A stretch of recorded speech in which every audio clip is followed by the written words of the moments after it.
principalmente en países subdesarrollados, en los que aproximadamente menciona la bibliografía que es de un 90% su prevalencia en los países subdesarrollados y en los desarrollados de un 60%. Pero aquí la importancia es que a pesar de que tenga una distribución mundial, normalmente o es frecuentemente que sea asintomática, pero esto va a ser en pacientes inmunocompetentes, ya que como en pacientes que son de manera congénita y en los recién nacidos y en los pacientes inmunodeprimidos, va a ser de gran importancia o relevancia o por la cual tiene tanta importancia esta enfermedad, ya que en estos inmunodeprimidos o pacientes como más susceptibles, va a aparecer como un agente oportunista, el cual nos puede llevar hasta la muerte y es muy fácil que cuestione esto y malformaciones y manifestaciones clínicas muy graves.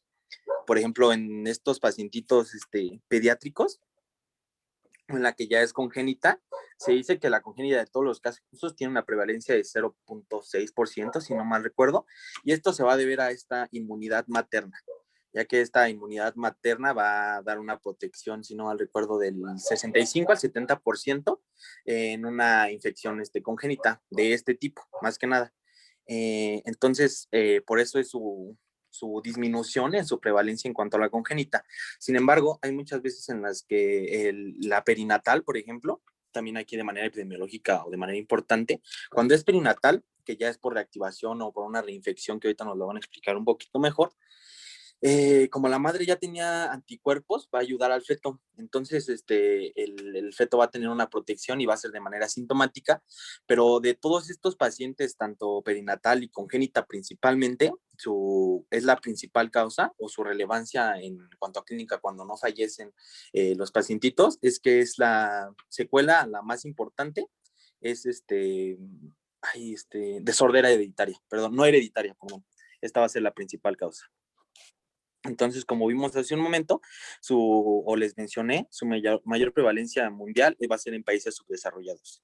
Se dice que cuando está una persona infectada, si a los que están cerca de ellos o a sus alrededores o de relativamente mucho contacto, hay un 50% de probabilidad de contagio. Es la principal causa de infección congénita. Se dice que cuando es en fetal, en primer y segundo trimestre es muy mortal, o sea, la cantidad de pacientes que llegan a sobrevivir es muy mínima, es de una manera muy mortal y muy grave. Se dice que para los recién nacidos es de mal pronóstico, pero ya va a depender de muchos factores si es perinatal o congénita, por eso es que es tan grande esta brecha porcentual de 20 a 90% en cuanto a su pronóstico. Y en cuanto a infección adquirida, se menciona que las dos principales van a ser tanto por sangre o por leche materna, pero la principal o la primera epidemiológicamente es la leche materna.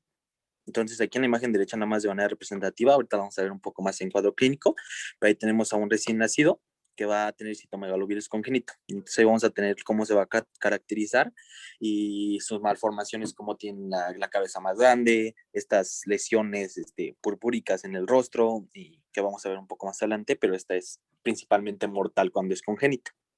¿Me puedes dar la siguiente, Dani? Vamos a tener distintos mecanismos de transmisión. El primero va a ser la infección vertical materno-fetal, en donde el riesgo va a ser mayor cuando la infección materna es primaria que cuando hay una infección recurrente. Estos van a tener mayor probabilidad de presentar síntomas al nacer y de sufrir secuelas, que ahorita las vamos a mencionar. También otro mecanismo de transmisión sería la vía sexual, la ingestión de leche materna después del parto. Está sobre todo en bebés prematuros, ya que aún no son totalmente inmunocompetentes. El contacto con saliva o orina, la exposición a tejidos y sangre y bueno, el contacto con secreciones de cervicovaginales durante el parto y pues puse 2 veces lactancia, pero bueno. Continuando con la fisio, ¿puedes cambiar, Dani? En esta tenemos que el periodo de incubación es de aproximadamente de 4 a 8 semanas y sea cual sea la vía de transmisión, el citomegalovirus va a poder ingresar a las células por vía endocítica mediante la interacción entre glucoproteínas virales como la GB y la GH y un receptor o receptores de superficie específicos comúnmente el factor activador de plaquetas o el factor de crecimiento derivado de plaquetas, lo cual va a ser seguido por la fusión entre la envoltura y la membrana celular para liberar las nucleocápsides en el citoplasma. Dichas nucleocápsides se van a traslocar al núcleo, donde se va a liberar el DNA viral, lo que va a iniciar de esta forma su síntesis o replicación y su posterior maduración. Este hecho va a implicar la encapsulación del DNA viral replicado como cápsides que se van a transportar desde el núcleo al citoplasma. Además, el paso o el proceso de envoltura secundaria va a ocurrir en el citoplasma, en el compartimento intermedio del aparato del retículo endoplásmico y el aparato de Golgi. Esto va a ser seguido por un proceso muy complejo de envoltura y egreso que finalmente nos va a llevar a la liberación del virión por exocitosis. Y una vez infectada la célula, el virus va a permanecer durante toda la vida del huésped. Y además en estas células infectadas va a causar un efecto citopático característico, en este caso células citomegálicas, es decir, células aumentadas de tamaño de forma masiva que van a ser típicas de la infección por citomegalovirus y a las cuales se le van a formar inclusiones citoplasmáticas perinucleares, denominadas inclusiones en ojo de búho, debido al halo claro que va a rodear a dicha inclusión, como podemos observar en la imagen. ¿Puedes cambiar, Dani?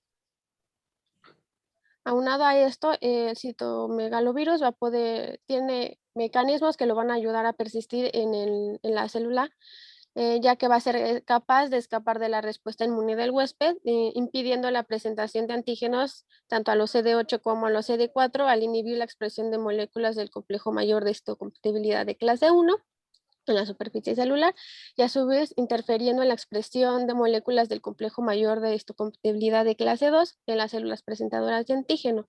De igual forma, inhibiendo el ataque de las natural killer y la apoptosis de las células infectadas, y también al ser capaz de codificar un análogo de la interleucina 10, inhibir de esta forma la respuesta de tipo TH1. Bueno, poco después de esto se produciría una infección generalizada, también conocida como infección primaria o aguda, que se presentaría como un síndrome mononucleósico que no pasaría de más de 2 semanas. Obviamente esto en personas inmunocompetentes. Y bueno, por lo cual, una vez resuelta esta fase, se establecería una latencia en linfocitos T, macrófagos, entre otras células, persistiendo así durante muchos años. Sin embargo, pueden haber reactivaciones del virus como consecuencia de un estado de inmunosupresión, como la infección por VIH, el haber recibido recientemente un trasplante y la terapia con corticoides, etcétera. Ya manifestándose con diversa sintomatología, como la retinitis o la esofagitis, y a esta fase se le llamaría o se le denomina infección o enfermedad sintomática secundaria. La que sigue, Dani, por favor.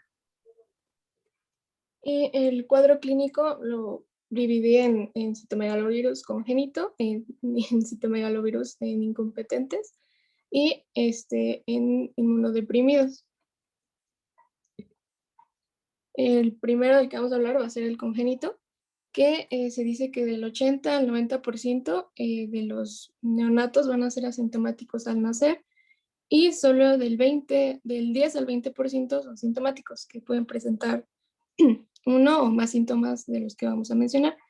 Entre los más comunes encontramos las petequias, la ictericia y la hepatoesplenomegalia. Esta está presente en 2/3 de neonatos sintomáticos y además otros síntomas, bueno, en el cuadro clínico vamos a poder encontrar la microcefalia con o sin calcificaciones cerebrales. También va a haber retraso del crecimiento intrauterino, prematuridad y corioretinitis, que esta es es la anomalía ocular más común en lactantes. Y además de encontrarse otras como las cataratas, la opacidad corneal, la hemorragia retiniana y las cicatrices retinianas, o también pérdida de la visión central o estrabismo. También, entre otros menos comunes, podemos encontrar letargo, hipotonía, y anemia hemolítica, además de neumonía. Pues hay varias secuelas que van a provocar el citomegalovirus, en donde vamos a encontrar la sordera neurosensorial, que puede ser bilateral o unilateral, pero es más común la bilateral, las convulsiones, el retraso mental, alteraciones motoras y visuales.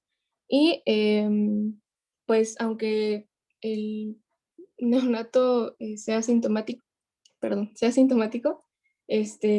estas secuelas no siempre van a estar al nacer. También puede haber, por ejemplo, hipoacusia neurosensorial de aparición tardía, o las convulsiones. También, pues, al momento de nacer no nos vamos a poder dar cuenta si hay alteraciones motoras. Bueno, tardan a veces en aparecer. Y pues, y también, entre otros datos, vamos a tener que la bilirrubina y las transaminasas van a estar elevadas, además que va a haber trombocitopenia y hemólisis.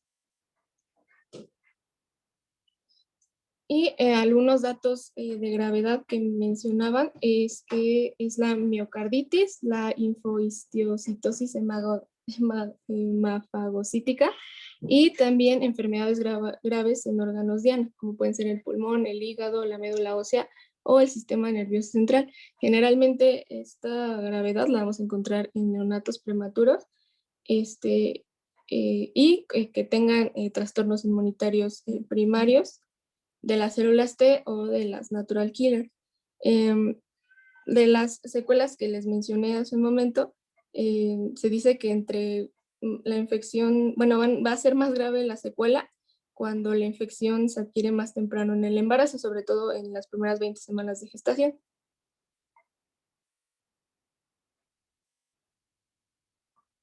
Y también vamos a hablar del citomegalovirus en infección postnatal temprana, que también esta suele ser asintomática en neonatos a término, pero puede causar episodios transitorios de fiebre, rash, o puede haber hepatosplenomegalia, trombocitopenia, además de un aumento de las enzimas hepáticas.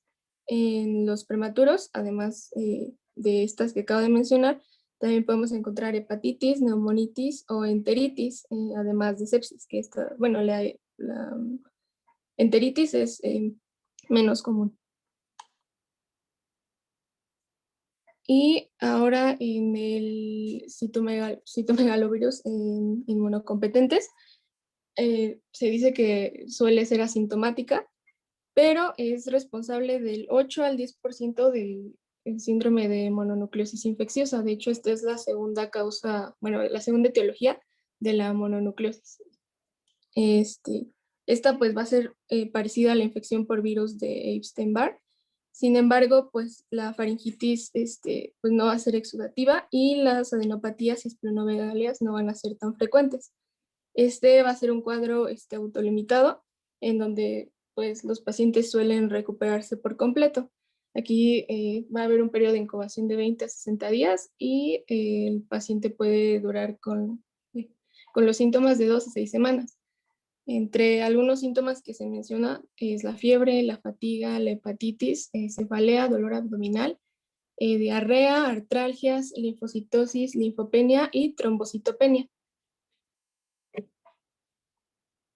Y el citomegalovirus inmunodeprimidos, que suele ser, por ejemplo, en pacientes que hayan tenido un trasplante de órganos,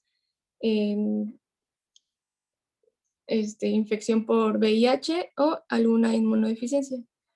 También pacientes con linfomas, leucemias, o que tengan alguna inmadurez en la función celular. Esta va a ser la causa más frecuente de infecciones en pacientes con trasplantes de órganos y pues esto puede aumentar que haya un rechazo al órgano. Esta también suele ser muy grave y generalmente es mortal. Podemos mencionar que va a haber una fiebre, malestar general, leucopenia y o neutropenia, neumonitis, colitis, miocarditis, la retinitis pérdida de visión periférica o reducción de la visión central, que esta está cuando el paciente tiene VIH, y encefalitis o hepatitis. Este cuadro, pues, es, como se dan cuenta, es muy inespecífico, por eso se tiene que hacer una buena historia clínica, porque pues el cuadro va a depender de la, ¿cómo se dice? De la inmunodepresión que tenga su sistema inmune.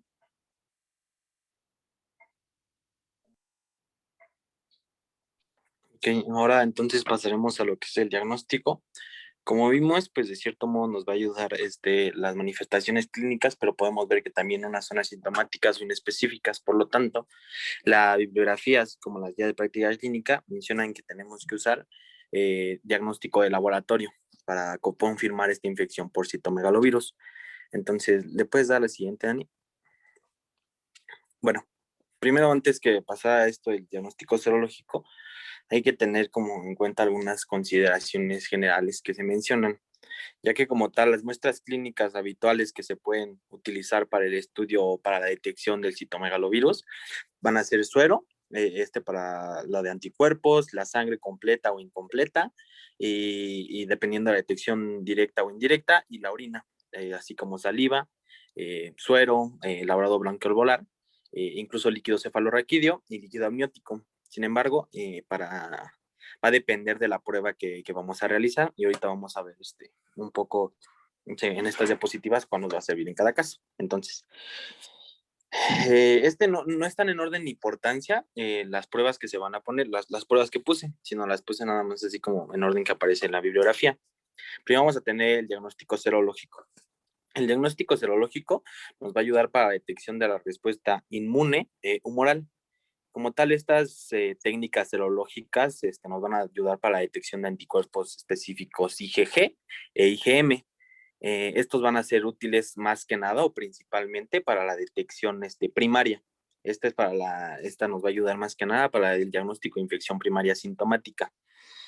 Y también nos va a ayudar en algo que es una gran relevancia de este serológico, a la determinación del estatus serológico de donantes y receptores de órganos cuando se vaya a realizar trasplantes o estos procedimientos, y así no hagamos una infección gracias a estos trasplantes de órganos o donantes de sangre. Estos diagnósticos serológicos o esta demostración de anticuerpos va a ser principalmente para el tipo IgM, ya que estos van a ser de cierto modo más específicos porque son los que primero se van a presentar en la detección primaria, ya que si nos vamos al IgG, va a estar presente, puede ser en la que se va a reactivar o durante varios meses, incluso años mencionan. Entonces, algo que es muy importante también para el diagnóstico de la mujer embarazada es esto que puse aquí al final aquí abajito de pruebas de avidez, ya que ante un resultado que va a ser positivo de IgM e IgG en embarazadas, es necesario llevar a cabo estas pruebas de avidez para determinar o para diagnosticarlo como una infección primaria. Entonces, como tenemos en cuenta, pues al final de cuentas, las primeras semanas de la infección, los anticuerpos IgG van a mostrar ahí como, de cierto modo, una muy baja avidez, o se van a mostrar de muy poco. Entonces, cuando la IgG va a estar baja y la IgM un poco más alta, eso nos va a decir más que es un primario. Sin embargo, cuando nosotros hacemos estas pruebas de avidez, no nos lo mencionan así. En estas pruebas de avidez o en estos mecanismos para saber la avidez, se va a hacer el porcentaje del cociente entre la medida de la muestra tratada, si no mal recuerdo, y la no tratada. Esto para determinar ya lo que es la avidez, o sea, no se muestra IgG, IgM, pues así vamos a depender qué es. Entonces vamos a tener que cuando es un porcentaje de avidez bajo, va a ser menor a 35%. Cuando es menor a 35%, nos va a indicar lo que es una infección reciente. Y cuando son porcentajes mayores a 75%, van a ser indicativos de que ya es una infección pues pasada o de meses, que se puede reactivar o puede ser recurrente. Entonces, para realizar este diagnóstico serológico, en estas imágenes, pues nada más puse ahí con lo de las avidez baja, infección meses, porque esto de la infección, avidez, perdón, de IgG baja de menos de 20, también lo muestran en otras bibliografías, pero la que más encontré es menor a 35%. Y la de abajo, pues ahí lo que queríamos ver del IgM, IgG y cuál nos va a servir más cuando es una infección primaria.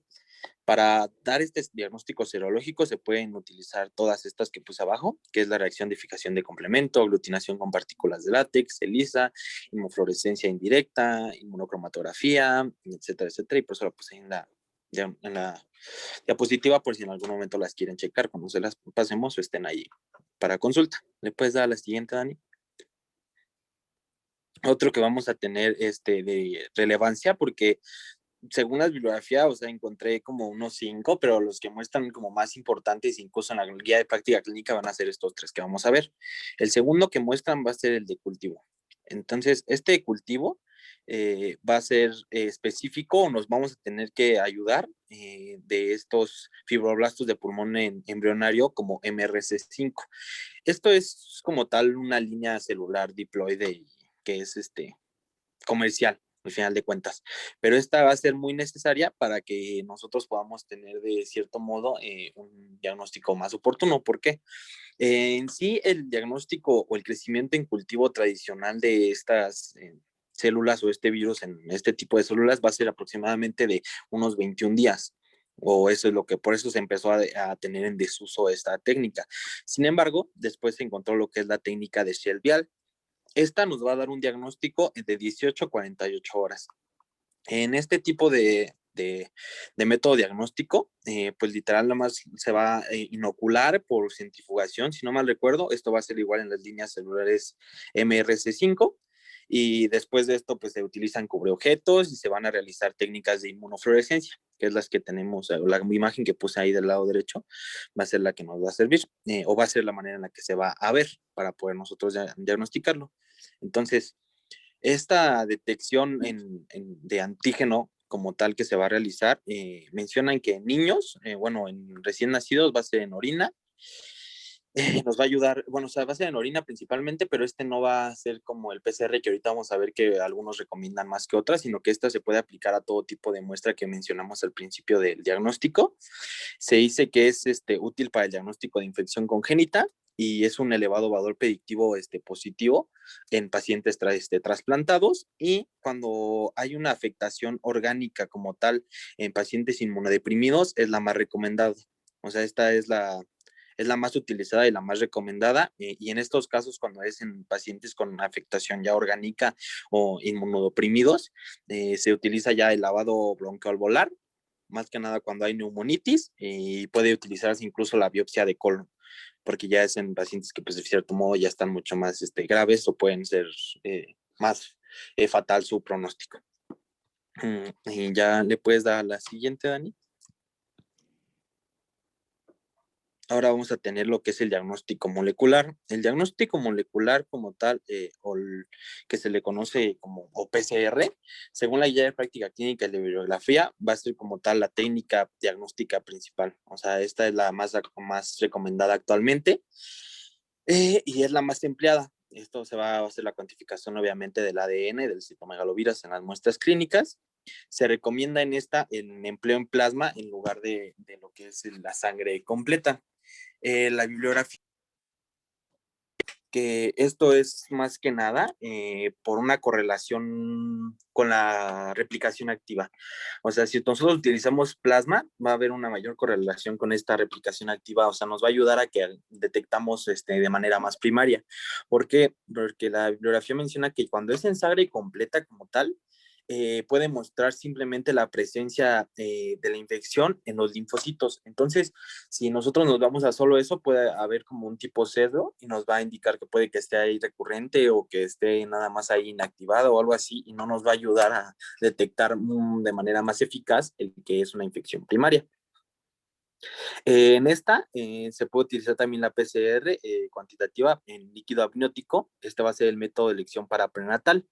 El ADN obviamente va a confirmar y la carga viral elevada va a indicar un alto riesgo. La carga viral elevada mencionan que para el alto riesgo es de 10 a la 5. Esa es la que mencionan copias por mililitro en líquido. En este caso, según la guía de práctica clínica, mencionan que puede ser en orina, sangre, y que la sangre seca es muy predictiva. Pero la bibliografía menciona que en la orina es el método como tal, o es la con más sensibilidad en los recién nacidos. pero pues también hay que tener en cuenta que en esta, cuando se utiliza la orina, es en ciertos tiempos. ¿Por qué? Porque estos se utilizan las primeras 2 semanas cuando es congénita. Después de los 21 días ya no hay o sea, ya no hay una utilidad. Pero también mencionan que, si no mal recuerdo, en la primera semana, segunda semana, que es lo que se llega a recomendar de estas 21 semanas en la que es lo más útil, otra vez lo menciona que si se realiza en la primera, segunda semana la PCR, esto puede ser negativo. Entonces nos puede dar un falso negativo. Entonces lo más recomendado para la PCR es después de las 2 semanas y antes de las 21 semanas de gestación, cuando se va a utilizar de manera prenatal. La guía de práctica clínica menciona que tiene una especificidad de 90 a 100%, pero en algunas bibliografías que encontré que se tomaba desde el 94.5 hasta el 99%. Sin embargo, pues esta es la que más se va a utilizar, pero también va a depender del caso que tengamos, porque le puedes dar la siguiente, Dani. En esta tablita, aquí vamos a tener como tal la utilidad de los métodos diagnósticos en función ya de la situación clínica. Entonces ahí vamos a tener técnicas, lo va a dividir en IgM, IgG, citocinas y directas. Aquí la que más le tendríamos que tomar en cuenta es la ADN. ¿Por qué? Y la P72 para el cultivo, porque la antigenemia PP65 la encontré en una bibliografía, pero en México no la recomiendan. Bueno, en la guía de práctica clínica no la recomiendan, y en el artículo mencionan que no es tan utilizada. Y como podemos ver en esta tabla, pues ahí es no recomendada, o con una cruz o 2 cruces. Y como podemos ver aquí, lo que más nos va a dar es, pues ahí es dependiendo, si es de 3 cruces, pues va a ser más indicada. Desde aquí tenemos, por ejemplo, la IgG, que fue la que vimos que era en el embarazo, pues ahí está muy recomendada en la madre. En el recién nacido no se recomienda, y es la que más se recomienda en el embarazo. La IgG de avidez, pues ahí también tenemos que es para la madre, y pues es muy poco para cuando es infección primaria, pero es la única que aparece. ¿Estamos de acuerdo? O sea, por eso les mencionaba al principio que esa se utiliza para cuando se quiere saber primaria, porque si vemos en las otras técnicas, ninguna o en todas nos aparece como no recomendado cuando es una primaria sintomática. Y pues así va a ser para todas. Ahí tenemos para el ADN cuantificado, que va a ser la de madre, recién nacido, sin receptor, y como tal, inmunodeprimidos, perdón. Entonces, pues esta tabla es ahí de gran utilidad para la que se recomienda según el caso, porque a pesar de que la bibliografía mencione que la PCR pues es la más recomendada, pues podemos ver que esta es ya dependiendo de cada caso, según la tablita esta que mencionamos, y la guía de práctica clínica lo menciona de igual manera. Estos fueron las principales que puse, estas 3 métodos diagnóstico, perdón por los ladridos, o pruebas diagnósticas de más utilidad, porque también encontré que pues de manera más general en la biometría hemática se podían encontrar un aumento de linfocitos circulantes, pero o sea, literal nada más menciona como de mayor a 4.500 sobre 1.000 metro cúbico.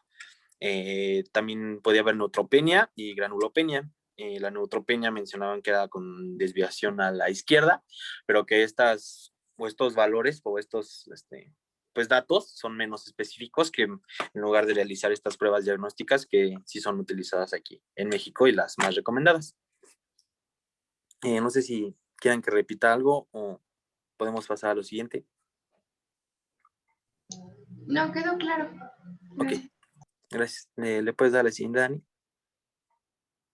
Y el diagnóstico diferencial en el citomegalovirus congénito va a ser con las enfermedades TORCH, con toxoplasmosis, sífilis, rubiola y herpes, además también con varicela o con Zika. Y aquí les puse unas tablitas en donde más o menos se resumen las principales manifestaciones clínicas de cada infección que acabo de mencionar. Pues ahí la revisan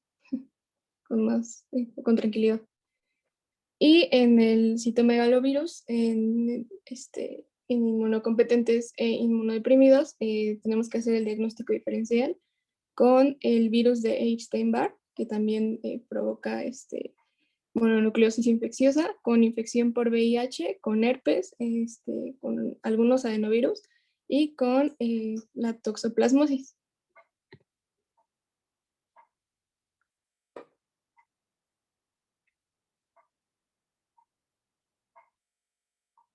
¿A qué sigue, Dani? Por favor. Bueno, En inmunocompetentes, la terapia antiviral no está indicada, ya que en ellos generalmente la infección es autolimitada. Y en las embarazadas se refería como una atención de apoyo para el alivio de los síntomas según sea necesario, según sea el criterio del médico. Y en el caso de aquellas que presenten el síndrome mononucleósico, se debe de dar un tratamiento sintomático, es decir, antipiréticos, indicar reposo, líquidos, etcétera. ¿Puedes cambiar, Dani? Por el contrario, en los inmunocomprometidos sí se indica la terapia antiviral, siendo el ganciclovir y el valganciclovir los tratamientos, los fármacos de primera línea para todos los casos. Y generalmente el esquema se va a dividir en una fase de inducción y en una fase de mantenimiento o profilaxis secundaria. En el ganciclovir la fase de inducción será de 5 miligramos por kilogramo cada 12 horas vía intravenosa, aunque puede haber está aproximadamente durante 2 a 3 semanas, aunque puede haber un ajuste individualizado dependiendo de la respuesta al tratamiento de cada paciente. Y esto puede ser seguido por una terapia de mantenimiento de una dosis diaria administrada en días alternos o 5 días a la semana, igualmente de 5 miligramos por kilogramo en los pacientes de alto riesgo. Entre sus efectos adversos, el más común va a ser una neutropenia reversible, que puede revertirse o tratarse con la administración del factor de crecimiento, de crecimiento o factor estimulante de colonias de granulocitos, perdón. Y para el ganciclovir, la dosis de inducción será de 900 miligramos cada 12 horas vía oral por 2 a 3 semanas y la profilaxis la misma cantidad, pero ahora una vez al día. Sus efectos adversos van a ser similares al ganciclovir, aunque va a haber una mayor frecuencia de diarreas, náuseas y vómitos. En ambos, al ser excretados por vía renal, la dosis se debe de ajustar en casos de insuficiencia renal y además como monitoreo o chequeo de rutina se debe de realizar una biometría hemática y un perfil de función hepática para estar vigilando estos adversos si es que llegan a aparecer. La que sigue, Dani. En la infección congénita se recomienda igualmente la terapia antiviral, especialmente para aquellos neonatos y o lactantes con infección congénita sintomática o con inmunodeficiencia primaria, independientemente de la intensidad de los síntomas, ya que se ha demostrado que hay mejores resultados a largo plazo en la cuestión auditiva, en el neurodesarrollo y en el crecimiento del perímetro cefálico, especialmente si el tratamiento se inicia en el primer mes de vida. Y bueno, la elección de la gente va a depender de la gravedad, que ahorita se los voy a explicar, pero la dosis de ganciclovir va a ser de 6 miligramos por kilogramo vía intravenosa cada 12 horas y se puede administrar si es posible mediante un catéter venoso central o si se prevé un tratamiento breve, es decir, de menos de 2 semanas, se puede dar por vía intravenosa periférica. Bueno, sí, por una vía periférica. Y para el valganciclovir, la dosis será de 16 miligramos por kilogramo vía oral cada 12 horas. Igualmente, la misma recomendación, ajustarse la dosis en caso de insuficiencia renal. ¿Me puedes dar un clic, Dani, por favor? Y a lo que se refería a la gravedad es que el ganciclovir va a estar recomendado para aquellos pacientes o aquellos lactantes que presenten síntomas potencialmente mortales como miocarditis, hepatitis severa, enterocolitis, que estén requiriendo atención en la unidad de cuidados intensivos neonatales, eh, eh, tengan trastornos gastrointestinales que les impidan la absorción de los medicamentos orales, etcétera. Y por el contrario, el valganciclovir se va a recomendar para aquellos que presenten síntomas que no pongan en peligro la vida, como una ictericia o una hepatosplenomegalia sin hepatitis grave o trombocitopenia refractaria, además de que tengan un buen aspecto o clínicamente estables, ya empiecen a tolerar la vía oral y además estén aumentando de peso. Y aquí ya se le va a recomendar el valganciclovir. Y como les mencionaba, para los asintomáticos y los inmunocompetentes no se va a indicar la terapia antiviral. ¿Le puedes cambiar, Dani, por favor? Bueno, en caso de observar que que no haya respuesta al tratamiento, ya sea porque se presentó resistencia al ganciclovir o toxicidad con cualquiera de estos dos fármacos, y además en casos de retinitis por citomegalovirus y SIDA, nuestra alternativa puede ser el Foscarnet y el Cidovir. Para el Foscarnet la dosis de inducción será de 60 miligramos por kilogramo, también vía intravenosa cada 8 horas durante 2 a 3 semanas. Y la de mantenimiento será de 90 miligramos una vez al día durante 2 a 3 semanas. Entre sus efectos adversos se mencionaba una nefrotoxicidad o insuficiencia renal reversible e incluso alteraciones electrolíticas, especialmente la hipofosfatemia, acidosis e incluso una acidosis metabólica.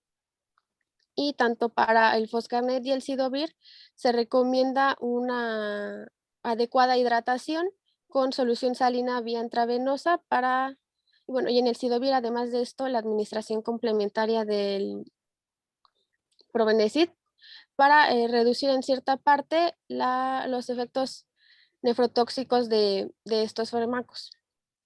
Y para el Cidovir, la dosis será de 5 miligramos por kilogramo cada semana durante 2 semanas, y de mantenimiento será la misma cantidad, pero ahora cada 2 semanas durante 4 semanas adicionales.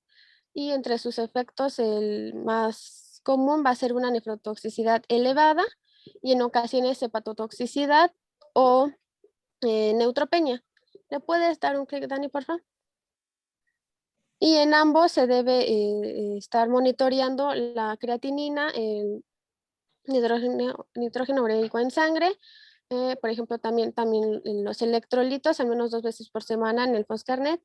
Otro, Dani, porfa. Y en el Cidovir, además de esto, pruebas de función hepática y una biometría hemática, completa, así como el ácido úrico para estar vigilando dichos efectos tóxicos. La que sigue, Dani, por favor. Para la vigilancia, vamos a realizar los siguientes análisis para estar monitoreando los signos de toxicidad que les he mencionado, que es la neutropenia, la trombocitopenia e incluso a veces leucopenia o anemia, así como una nefrotoxicidad o hepatotoxicidad, mediante una biometría hemática completa con recuento diferencial y de plaquetas, que en un inicio se va a realizar semanalmente y una vez estable cada 2 a 4 semanas. Unas pruebas de función hepática y renal, de igual forma, en un inicio semanalmente, ya una vez estable el paciente, se van a realizar mensualmente para estar vigilando las aminotransferasas, la bilirrubina directa y total, así como el nitrógeno ureico en sangre y la creatinina. La siguiente, Dani, por favor. Y la respuesta al tratamiento la vamos a poder evaluar mediante el control de los síntomas y la viremia, realizando un examen físico general, poniéndole como mayor atención al perímetro cefálico, con exámenes neurológicos, auditivo y de la vista, que se van a realizar los primeros 3 años, de cada 3 a 6 meses, y luego anualmente hasta los 18 años. Y en el nivel de viremia o adenemia de citomegalovirus realizada por PCR, la frecuencia de medición va a depender de la gravedad. En el caso de que sea potencialmente o el cuadro sea potencialmente grave, la medición se va a realizar semanalmente y una vez estable cada 2 a 4 semanas. Y en el caso de que el cuadro no ponga en peligro la vida, la medición se va a hacer al inicio del tratamiento, luego a los 3 y posteriormente a los 6 meses.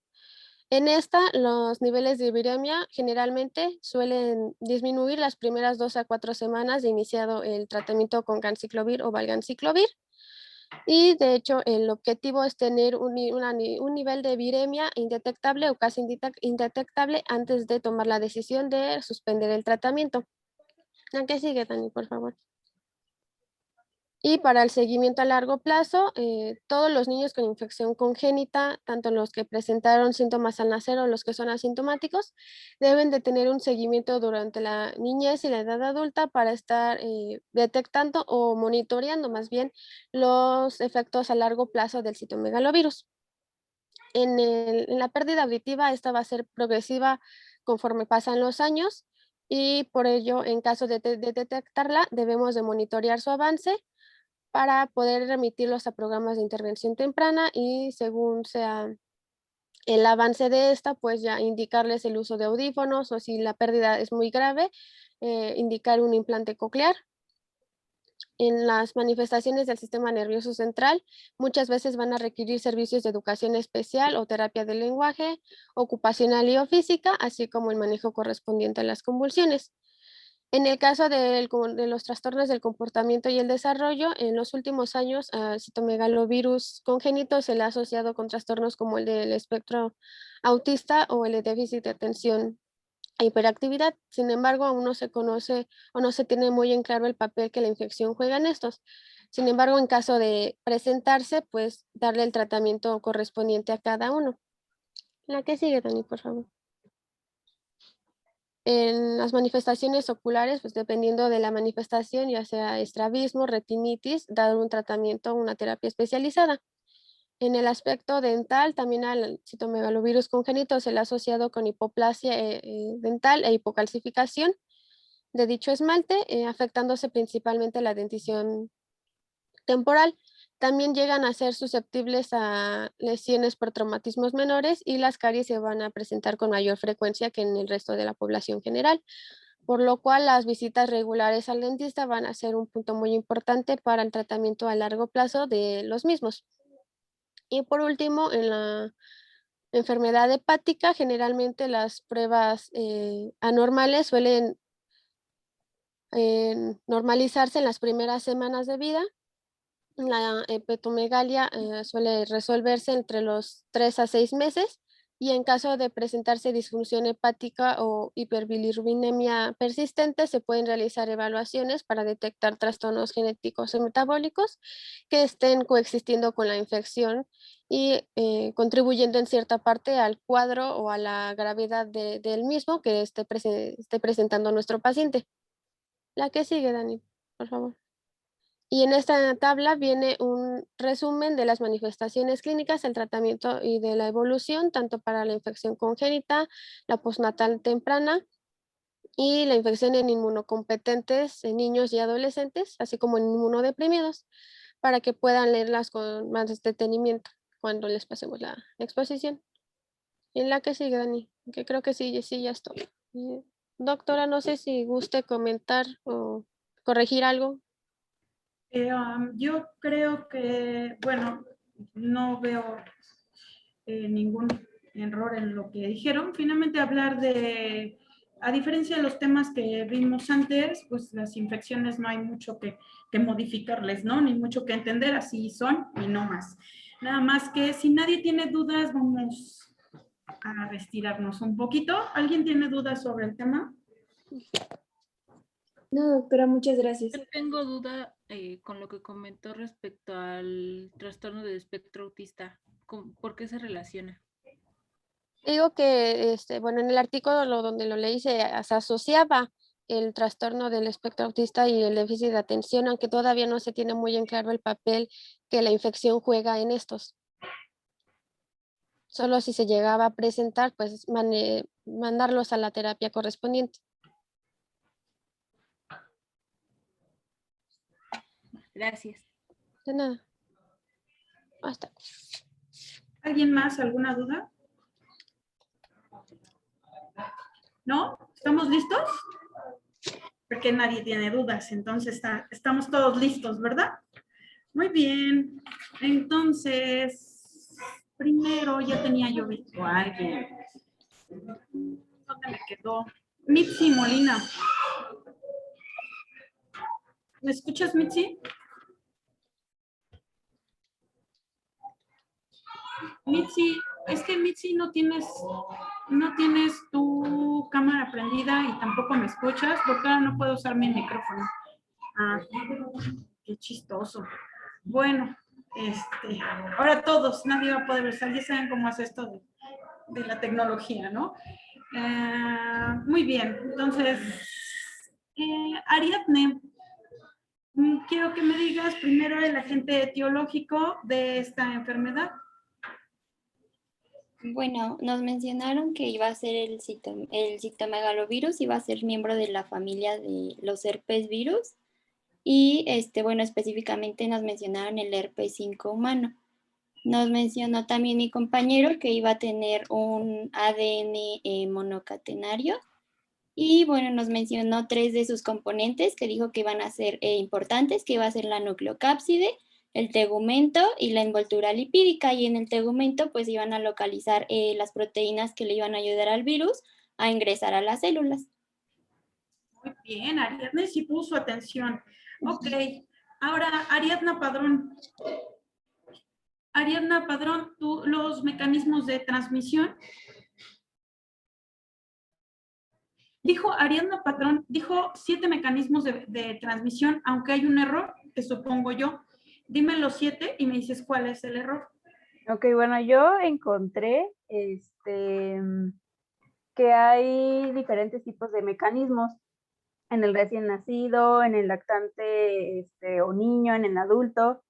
Y bueno, en el recién nacido yo tenía, o bueno, encontré que es por vía transplacentaria, también por una infección intrauterina y algunas secreciones cervicales.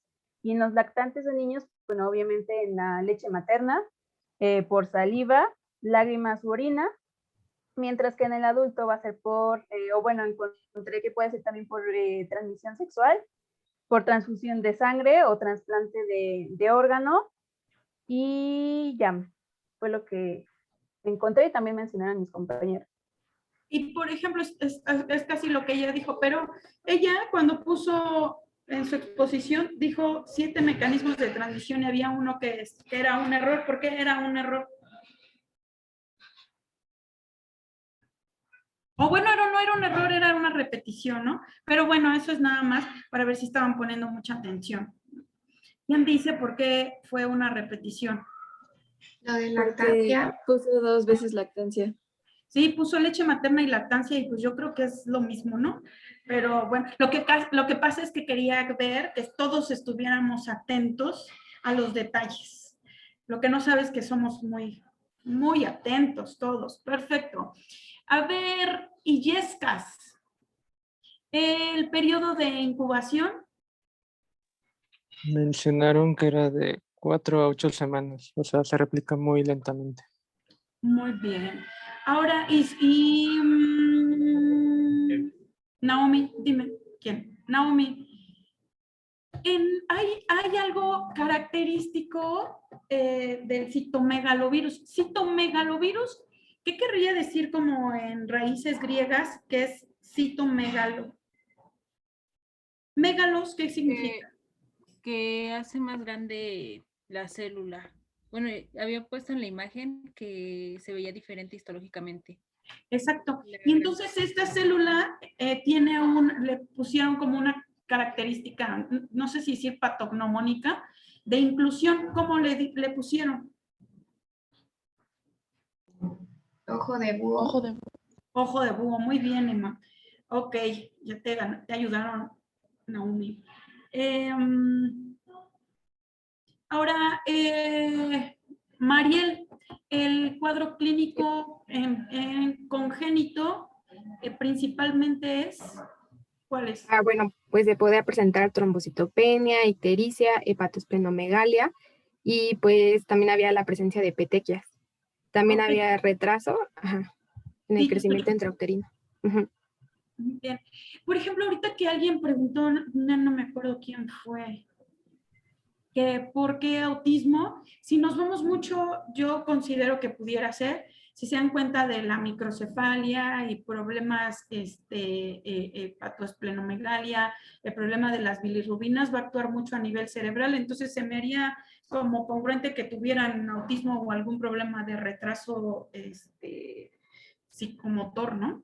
Muy bien. Ahora, por ejemplo, en las mismas, Armando, con el congénito, decía por laboratorio qué alteraciones había. Bueno, una de las pruebas diagnósticas para enfermedad congénita pudiera ser el cultivo. No, o no, no, inmunocultivo. pero no quiero el diagnóstico, sino que en el cuadro clínico, ¿qué alteraciones se veían por laboratorio?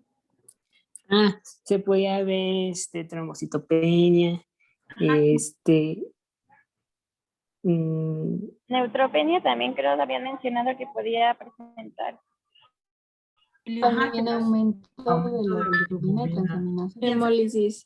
Perfecto. Y nosotros, como por ejemplo sabemos muchas cosas, vamos a tener un déjà vu y todos tuvimos un déjà vu. Y entonces, si fuera no un bebé, si yo tengo una paciente embarazada con aumento de transaminasas, trombocitopenia y hemólisis, pienso que tiene Síndrome de Helen. todos son muy listos. Este grupo sí estudia.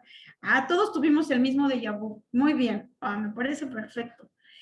Entonces, habían dicho también Fisher, que siempre está distraído. Fisher, ¿cuándo tiene el producto más secuelas? En el embarazo, ¿cuándo es más probable que tenga más secuelas? ¿A las cuántas semanas antes o después del embarazo? ¿Cómo? O sea, de que agarre la infección en qué momento del embarazo y pueda producir más secuelas. Exactamente. En el primer trimestre. Bueno, te lo compro, pues, pero dijo específicamente cuánto. Antes de las 20 semanas, ¿no? Muy bien, Ariadne. Antes de las 20 semanas dijo que el riesgo es tiene más secuencias. Digo, más secuelas antes de las 20 semanas de gestación. Ahora, dime. No, es que luego también encontraba que la guía de práctica clínica decía que de hecho las pruebas de citomegalovirus se hacían de hecho después de ese periodo, después de las 20-21 semanas de gestación. Porque ahí es cuando se puede hacer. Ajá, que es cuando se puede hacer. ¿Qué, Fisher? Que ahí es donde daba menos falsos negativos. Eso sí dijo, pero eso sería independiente a que si le dio antes de las 20 semanas tenga más secuelas, que serían cosas diferentes. ¿Sí me explico? Eso sí es real, pero el problema va a ser que, bueno, ya el problema ya está hecho, ¿no? Muy bien. Ahora, en inmunocompetentes, Cruz Guzmán, en inmunocompetentes, ¿cuál es su cuadro clínico? No, el periodo de incubación y cuánto dura la enfermedad.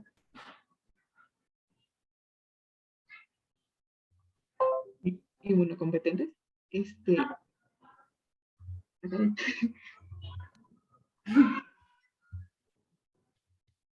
Si nos dijeron que no inmunocompetentes, la incubación, ¿cuántos días es?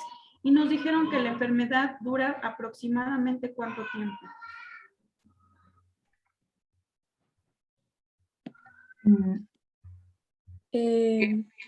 A 60 días dura la enfermedad. Es la incubación de 20 a 60 días. ¿Y cuánto tiempo va a durar la enfermedad? Sí, sabes, no más necesitas un empujón desde un risco. Y los síntomas duran entre 2 a 6 semanas. Yo había oído que días. ¿Qué es lo correcto? ¿De 2? Dijeron semanas. Sí, dijo semanas. Yo puse días. 2 a 6 semanas es un montón de tiempo. Va a quedar uno bien delgadito. Ok. Ahora, Fer, ¿quiénes son los inmunodeprimidos? Más comúnmente, ¿a quiénes da citomegalovirus de los inmunodeprimidos? A los de trasplante de órganos, infección por VIH e inmunodeficientes. Es correcto, muy bien. Están todos muy listos. Les ha caído bien la pandemia. Muy bien. Ok. Ahora, veamos. López Huerta. López Huerta, sí te toca. El diagnóstico, ¿cómo se hace? Había mencionado que podría ser serológico y por cultivo, y también había mencionado que se podría hacer la prueba de la PCR. Que es el más recomendado. Muy bien. Ajá. Ok, ahora Daniel Navarro. El diagnóstico diferencial en congénito.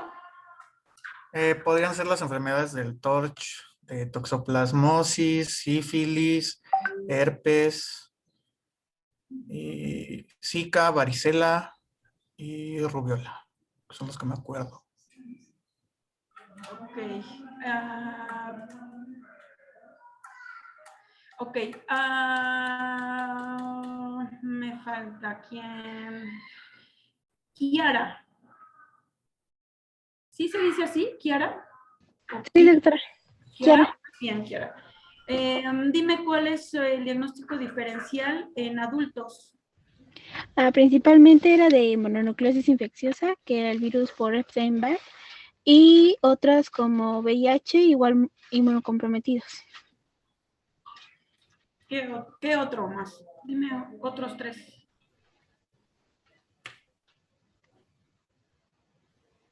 También mencionaban el virus del Zika y... Ay, me faltó. Herpes y toxoplasmosis y adenovirus. Muy bien. Ya vamos a acabar con broche de oro con... Déjenme ver quién...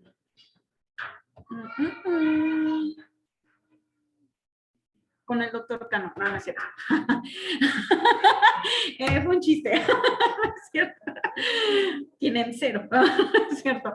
Y para acabar... Adrián Gonzaga. Nada más mencióname el tratamiento. El tratamiento va a consistir en la terapia antiviral, pero dijeron que esa nada más era como en pacientes inmunodeprimidos, y pues esta va a ser ganciclovir, y también puede ser, es que en sí va a depender de la presentación clínica, estamos de acuerdo con ello. Y bien ya, fácil. de ahí todas la dosis, pues va a ser, ¿no? No sé si es, si hay retinitis, pues... No, ya nada más quiero que me nombres a los 2 antivirales que dijeron principalmente. Ok. Va a ser valganciclovir y ganciclovir. Muy bien. Y, ok, muy bien. Vimos, me tienen impresionada. Todos están muy, muy atentos, ¿eh? Así no los conocí. Ya se han refinado con el tiempo. Muy bien, chicos.